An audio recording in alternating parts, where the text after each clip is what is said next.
In this video, we will take a look at the linear search algorithm. So what does this algorithm do? It takes in two inputs from the user. It takes in an array and a data element. This algorithm checks whether the data element given to it is present in the array input. So let me repeat that. It takes in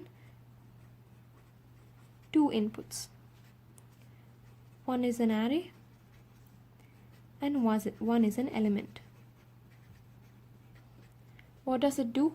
It checks whether the element given to the function is present as one of the elements in the array given to the function. So let's see how it goes about doing this. Let's first define the function. So I'm going to have a function search. I'm going to input an integer array for an example.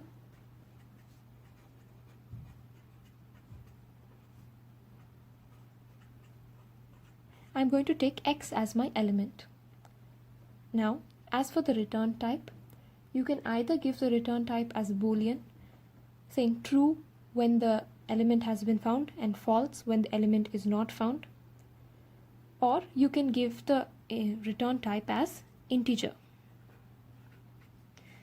What the integer return would be is the index at which the element was found at the array. Let's say element x was found at index number 2. We will return 2 from the function. In case the element is not found in the array, we are going to return -1.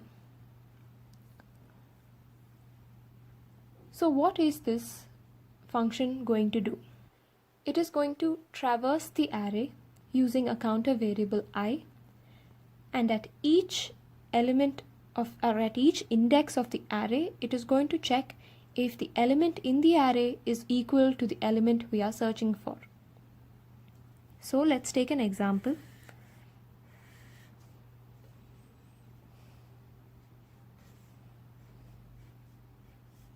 I'm writing down the indexes of the array. Let us say we are searching for x equal to 6, and this is the array we have input. We are going to keep a counter variable I. So in the beginning, I is equal to 0. We are going to check if array of I is equal to x. At the moment, x is equal to 6 and array of I is equal to 8, and so it is not equal. In that case, we will go to the next element. That is, we will increment I to 1. Now again, we will check, is array of I equal to x? 7, is it equal to 6? This is false, so we will go to the next element. We will increment I by 1.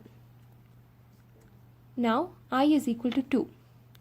Array of I is equal to 6. X is equal to 6. We check whether array of I is equal to x. This is true, and so at that point we will return the value of I from the function.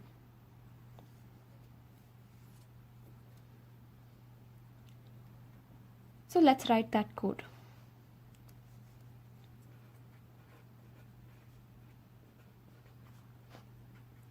I starts at 0.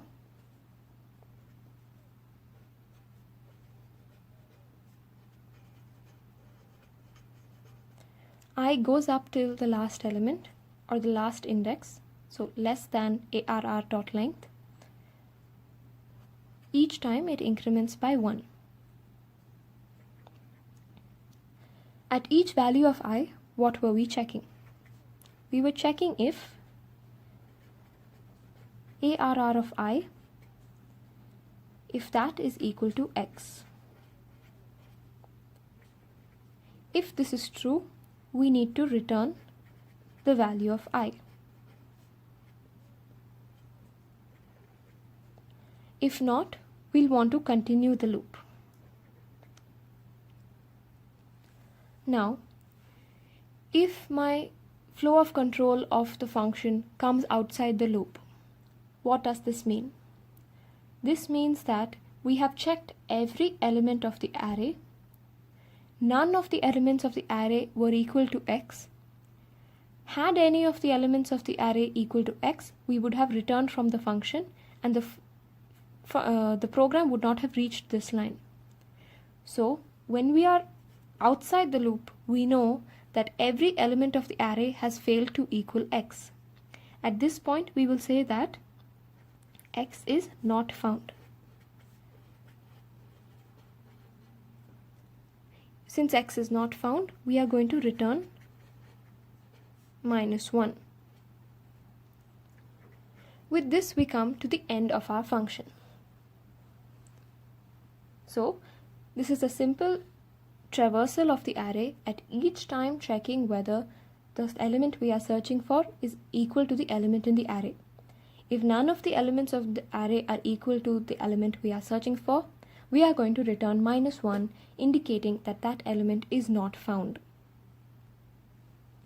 Okay, now that we have written the code for the linear search algorithm, let us count the number of primitive operations that this algorithm will perform in its worst case.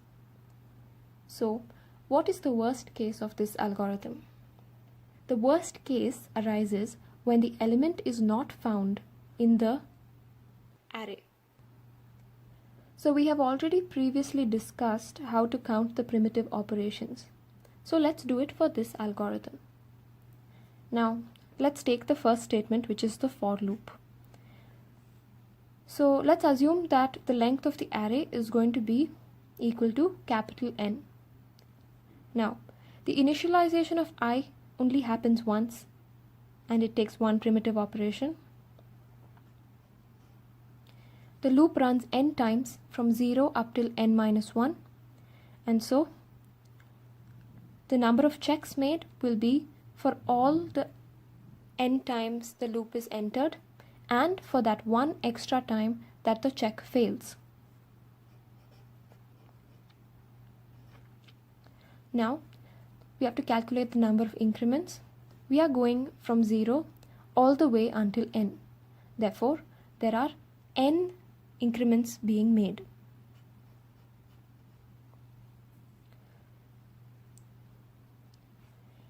Now we have to check the if statement. The number of times this statement is checked is going to be equal to the number of times the loop runs. This is because the element x is never found in the array, and so we never return from the function. This if statement will occur as many times as it can. So the loop runs n times, so the if statement will also happen n times. This statement is never executed in the worst case. This is because we are never going to return from inside this if statement. This is because x will not be found in the array. So we are never going to execute this statement. We can leave it. Now let's go to the next statement, return -1. This will take us 1 unit of time. So let's see how much the total time taken comes out to be. So it's 1 plus n plus 1 plus n plus n plus 1. So this comes out to be 3n plus 3. When we want to find the big O notation of linear search, we say that linear search is order n. Why? Because we will take the most dominant term in the time in the worst case, which affects the growth of the algorithm. We have already discussed how to calculate the primitive operations time and calculate the big O notation in the previous videos. And so applying the same concepts there, we can quickly say that this algorithm takes order n time. This is how the linear search algorithm functions.